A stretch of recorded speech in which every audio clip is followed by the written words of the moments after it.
Se regarder dans un miroir était jusque-là une épreuve. Dans sa chambre d'hôpital, un jeune Malien découvre son nouveau visage,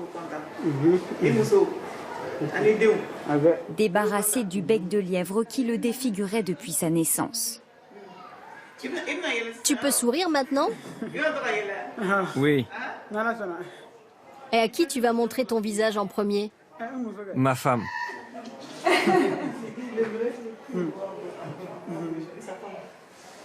Et après mes enfants. Un visage réparé par les mains d'une équipe de chirurgiens. Comment ça va? Ça va? Ça va bien? Ça va bien. Tu as mal un petit peu? Il s'est regardé ou pas? Merci beaucoup. Il s'est jamais vu comme ça. Je veux dire, il est rentré, il avait une tête, la tête qu'il aurait jamais dû avoir en fait, avec cette fente. Et là, c'est son visage à lui complet. Il va se regarder, se découvrir, se toucher. Ah, il peut y passer des heures devant le miroir. Ah bah alors là, ça c'est clair. Le miroir, il est à qui le miroir? Il est à toi. Et tu oublies le miroir, tu le laisses. C'est fini. C'est fini. Maintenant, c'est son miroir à lui. La veille de son opération, Zoumana nous a permis de le filmer. Ici, les visages comme cela font peur. En France, ces becs de lièvre sont opérés dès la naissance, mais au Mali, ils sont des centaines condamnés à vivre avec.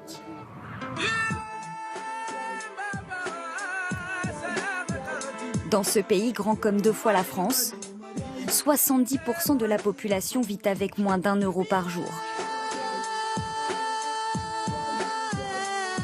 Sur ces terres arides, une poignée de médecins s'est lancé un défi: redonner le sourire aux enfants de Bamako. À l'aéroport, Moussa, le chirurgien malien, est venu chercher ses confrères français. Salut.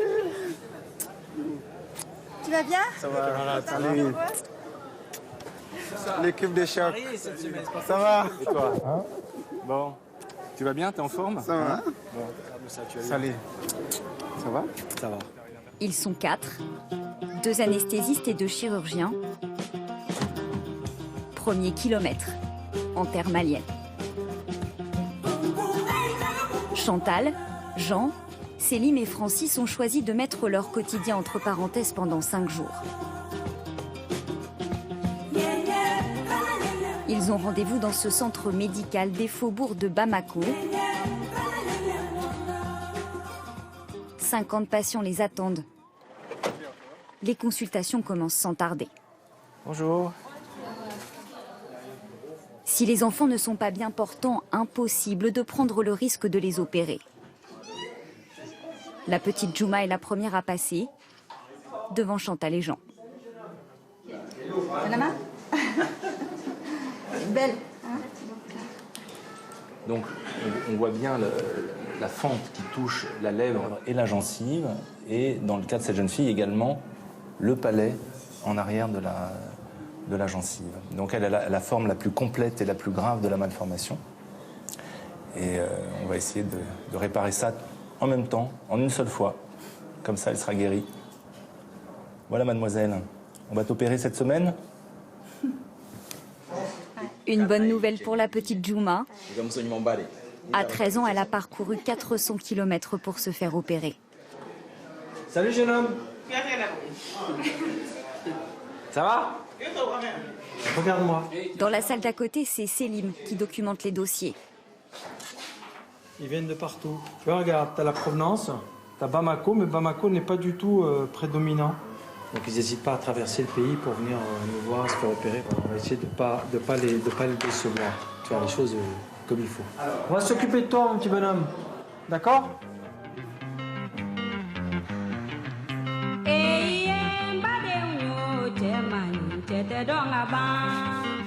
Au Mali, les enfants atteints d'un bec de lièvre sont souvent accompagnés par leur mère.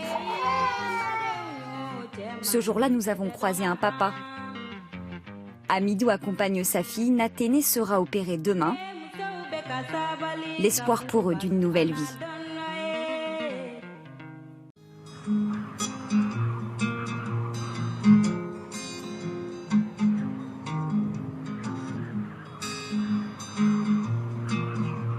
centre médical, c'est le grand jour pour Amidou et Naténé.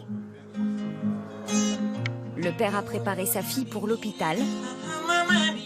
Ils attendaient son opération depuis 3 ans.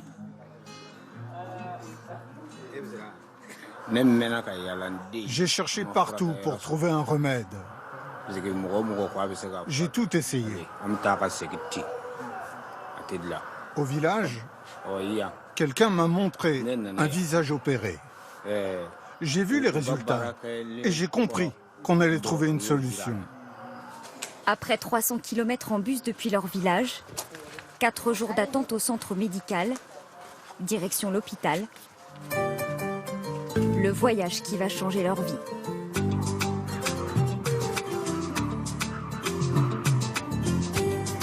Dans les rues de Bamako, un autre convoi est en route.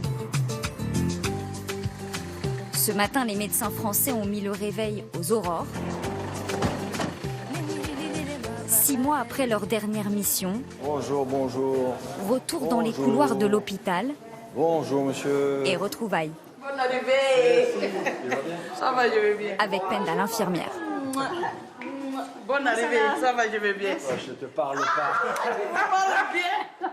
Comment tu vas? Je vais bien. Tu es venu en moto? Oui, oui. Bon, on va les mettre ça dans la réserve magique. Dans leur valise, ils ont apporté 4 000 € de fournitures. On a du matériel chirurgical, on a du fil, bien sûr. Alors, ce sont des fils souvent fins, parce qu'ils ne les ont pas ici. Les gros fils, ils les ont, mais les fils fins, ils ne les ont pas. Et puis après, bon, c'est le matériel chirurgical, je dirais, standard. C'est vraiment la caverne d'Ali Baba. Et puis, l'arme fatale, qui est la machine à café. On les équipe, en fait. Hop, allez. Et du café, il va en falloir, car la semaine s'annonce chargée. Ça, c'est quoi? Racontez-nous. C'est le programme de nos 5 jours de bloc, avec les 50 petits patients qu'on a prévu d'opérer. Donc on va essayer de tenir la cadence. Dans l'environnement toujours un peu angoissant du bloc opératoire, Francis, l'anesthésiste, a pensé à un détail. Sympa votre tenue, Francis. Oui. Ça, c'est Winnie. Ça permet à l'enfant peut-être de sortir un peu de l'hôpital avec son imagination. Le problème, c'est qu'il faut rester à jour. Il faut changer en fonction des dessins animés. Ça, Winnie l'ourson, ça commence à dater un peu.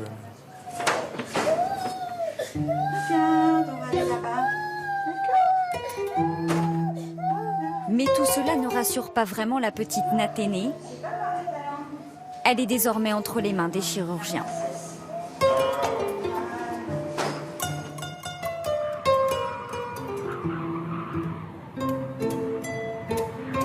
De bloc opératoire de Pointe-en-Plein Bamako, c'était le rêve du cardiologue Mamadou Diarra.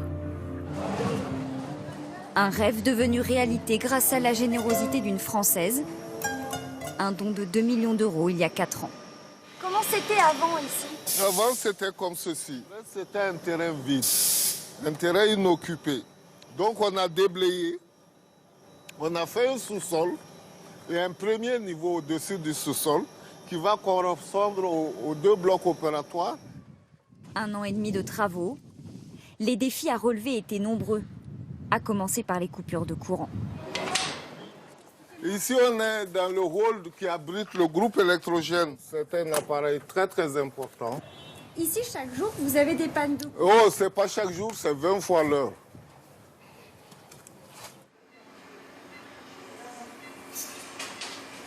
Dans le silence du bloc, l'opération se termine. Tu vois, tu as le sommet de l'arc de Cupidon, le sommet de la crête filtrale du côté sain. Une partition à 4 mains pour reconstruire millimètre par millimètre le visage abîmé de Naténé. Elle va pouvoir reprendre, j'espère, une vie complètement normale au milieu de sa famille et de son village. Tout ça en 1 heure de temps. Tout ça en une petite heure de temps, oui. 45 minutes, une petite heure pour réparer.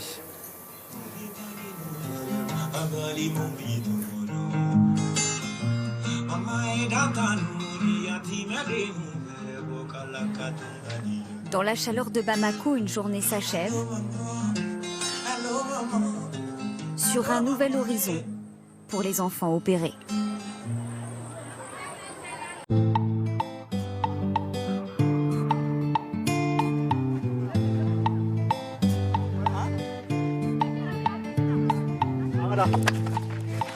Pendant des années, jouer au foot était pour Madi un rêve inaccessible.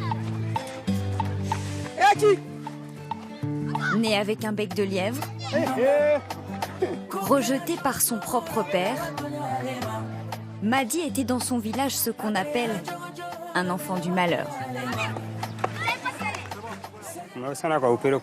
Avant l'opération, il ne fréquentait personne. On avait honte. Son bec de lièvre l'isolait. Les gens se méfiaient de lui. Depuis l'opération, on est heureux. Il va où il veut. Il joue. Il se promène.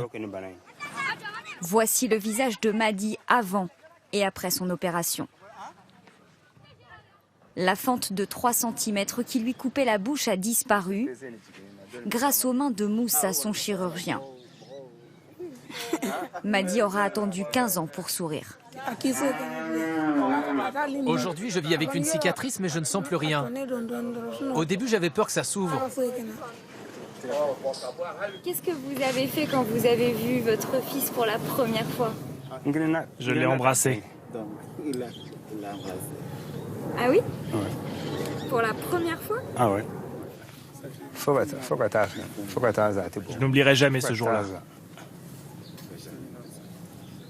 Au Mali, dans les familles, le bec de lièvre est perçu comme un mauvais sort. Ces enfants-là sont exclus parce que non seulement on a peur de lui, et soit d'autres disent même que c'est un enfant peut-être maudit, ou bien c'est un diable. Ça veut dire que ce sont des enfants qui ne sortent pas de la maison? Souvent oui.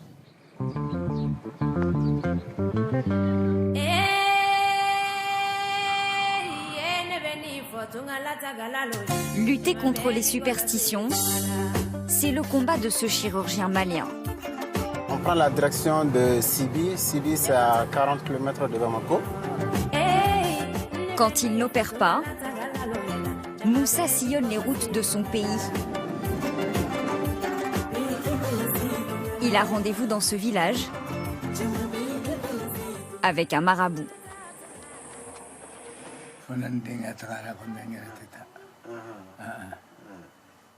Famoudou Konaté est un guérisseur très respecté.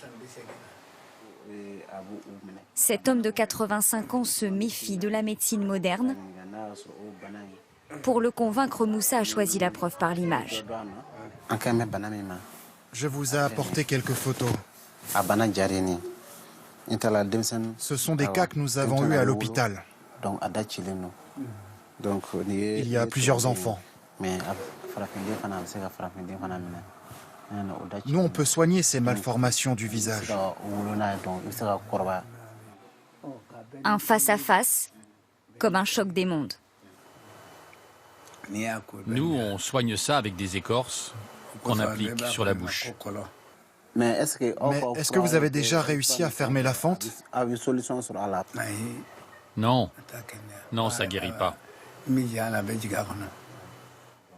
Il faut alors trouver les mots, instaurer la confiance. Sang-froid, c'est un savoir ancestral. Alors là, je suis satisfait parce que lui-même, il a dit, s'il voit un patient, il va le transférer à Bamako. Qu'est-ce que je cherche de plus?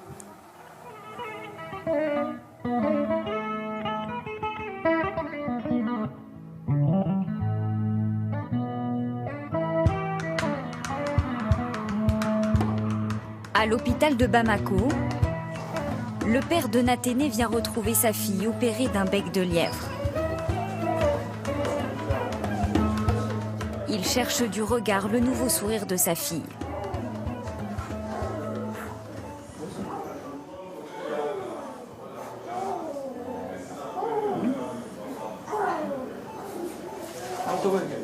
Alors, c'est comment? C'est bien. C'est très bien fait. Il est content? Oui, content. Le bonheur retrouvé d'une famille et à quelques mètres de là l'inquiétude palpable d'une autre fillette. Assa a devant elle une opération à cœur ouvert.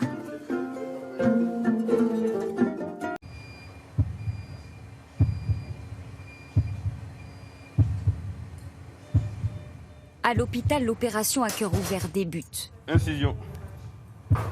Merci. Entre les mains des chirurgiens, la vie d'une fillette de 6 ans atteinte d'une malformation cardiaque. Un trou d'1 centimètre entre 2 parties de son cœur l'empêche de respirer normalement. C'est une chirurgie qui ne supporte pas l'à peu près, qui demande beaucoup de rigueur et beaucoup d'application. Le cœur est arrêté. Les chirurgiens doivent arrêter le cœur pour pouvoir le réparer. À cet instant, une machine prend le relais.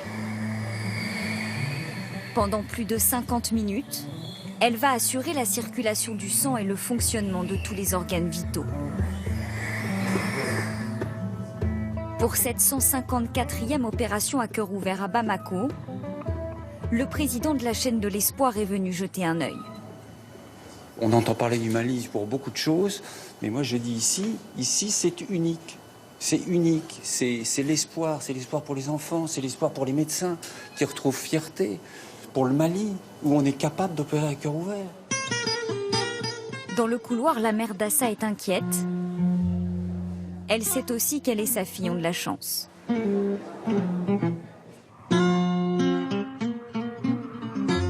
Pour 154 enfants opérés en 1 an et demi dans cet hôpital de Bamako, combien d'autres attendent encore? La réponse se trouve dans le bureau du directeur. Les étagères, c'est les registres. Les registres des listes d'attente des enfants. Vous en avez à peu près 10, une dizaine de registres, sinon plus. 1, 2, 3, 4, 5, 6, 7, 8, 9, 10. Ici, vous avez un enfant, Ousmane Kone, qui a une cardiopathie congénitale.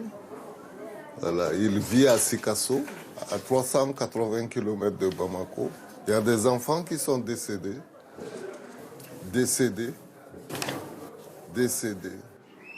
Et les listes d'attente s'allongent de jour en jour. Le 10 juin, on était au numéro 2990. On est aujourd'hui à quel numéro? Aujourd'hui, on est à 3006. Ils ont déjà un pied dans la tombe. Comment faire pour qu'ils ne descendent pas dans la tombe? Ils ont beau crier, personne ne les entend. Est-ce que nous sommes encore des parents? Est-ce que nous sommes encore des humains? Je me pose toujours la question et je continue de me la poser. Heureusement, il y a parfois des bonnes nouvelles. Quelques heures après son opération à cœur ouvert, Assa est en pleine forme. Attends, je vais le remettre. Voilà, tu bouges plus, hein. Elle a même repris ses crayons de couleur.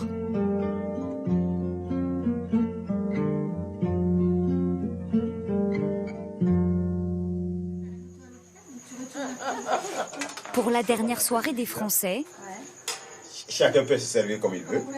Ah, on prend le pain et on trempe là-dedans. Voilà, ça c'est la sauce. C'est une première. Voilà. D'accord, c'est un buffet. Libre service. l'équipe malienne les a invités à dîner. Un repas dans la bonne humeur. Mais il faut demander le spécialiste là. Pour célébrer les liens tissés au fil des missions. C'est même pas fantastique la première fois, c'est fantastique chaque fois. Je sais pas comment vous expliquer, ce n'est plus, donc ça dépasse vraiment l'amitié, ça dépasse, voilà. Derrière leur sourire, il y a aussi une conviction. Là, au moins, on a pu pratiquement opérer tous les enfants qu'on avait programmé d'opérer. Après, bien entendu, c'est une goutte d'eau dans un océan de besoins. Et ça, voilà, on le sait tous, mais ça ne doit pas nous empêcher de se bouger pour faire quelque chose.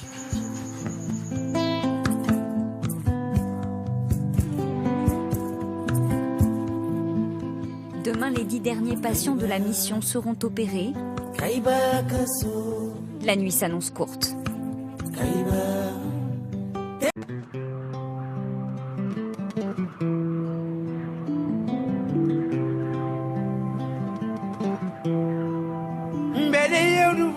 4 jours après son opération à cœur ouvert, Il est temps pour Assa de se remettre debout. Voilà. Ok. Allez, viens avec moi. Tu te lèves? On va marcher. Hein? D'accord. Alors ça, c'est le premier pas de Assa. Dans sa petite balade. Hein? Va saluer ta grand-mère. Va la voir. Sa grand-mère semble avoir du mal à y croire. À 6 ans, Assa va désormais pouvoir courir. Là, c'est un pas de géant. C'est un pas d'éléphant pour elle. Parce que c'est un nouveau cœur qui est réparé. Et c'est à nouveau, elle repart à la découverte du monde. Je te fais une bise. Voilà. On fait bye-bye. Ciao. Voilà, d'accord. Merci. La fillette a salué toute l'équipe. Avant de repartir vers son village, à 7 heures de route de Bamako. Pour financer ses opérations, l'hôpital recourt à des dons. Une chirurgie à cœur ouvert coûte 3 500 €. 600 € pour faire disparaître un bec de lièvre. Donc, 10 et 10. Et 50. On est à 70. Pour le président de la chaîne de l'Espoir, c'est l'heure des comptes. 300 000 € qu'il faut trouver d'une façon ou d'une autre, où on arrête les interventions, ce qui est hors de question. L'équation que nous avons à résoudre, c'est comment payer ces opérations. Je parle de choses incontournables, c'est-à-dire que chaque opération, vous avez vu cette grosse machine qu'on appelle la pompe. En amont, il y a un oxygénateur. C'est à usage unique. Déjà, ça vaut 2 500 €. Au bloc opératoire, les chirurgiens français et maliens s'occupent du dernier patient. On a bientôt terminé, les amis. Hein? Ça ronfle bien, monsieur. Et ça a l'air d'être un sommeil très agréable. Dembélé a 21 ans. En 1 heure, le bec de lièvre qui lui fendait la bouche depuis la naissance est corrigé. Dembélé, réveille-toi. Regarde. Tu es content? Hein? Sa nouvelle vie commence maintenant. Elle a son nouveau visage. Il ne pourra plus se cacher. C'est fini tout ça. Qu'est-ce que ça vous fait, vous? Nous, moi, ça me touche énormément.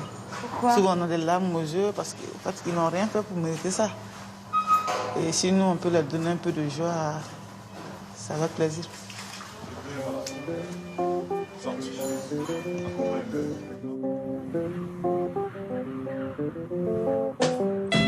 Avant de repartir vers Paris, les médecins français font un détour par le centre médical où sont hébergés les patients pendant leur convalescence. Ça va? Ça va. Ils revoient Nathéné et son père, le jeune Dembélé Ça va? et la petite Djouma. Bon. Ultime contrôle pour prendre la photo du résultat et s'assurer que tout va bien. Il faut enlever les fils à J5. Il y a des visages de mamans qui veulent dire un grand merci. Ouais, allez, merci. Merci beaucoup. Merci. En 5 jours, 50 enfants ont été opérés. Jean, Céline, Chantal et Francis ont donné de leur temps, mais pour la chirurgienne Rokia Traoré, cela représente beaucoup plus. Pour eux, c'est pas grand-chose, mais pour nous, c'est beaucoup. Parce qu'avant, on s'est débrouillé avec les moyens de bord. Maintenant, on commence à avoir les mêmes moyens que ceux qui sont en Europe, vraiment. Coucou, maman. C'est un moment important aussi pour nous, parce qu'on se dit on n'est pas venu pour rien. On n'est pas venu pour rien. Bon, allez, merci. À bientôt. Au revoir. Au revoir. Salut. À la prochaine. La mission des médecins français s'achève ici. Ils laissent derrière eux des sourires.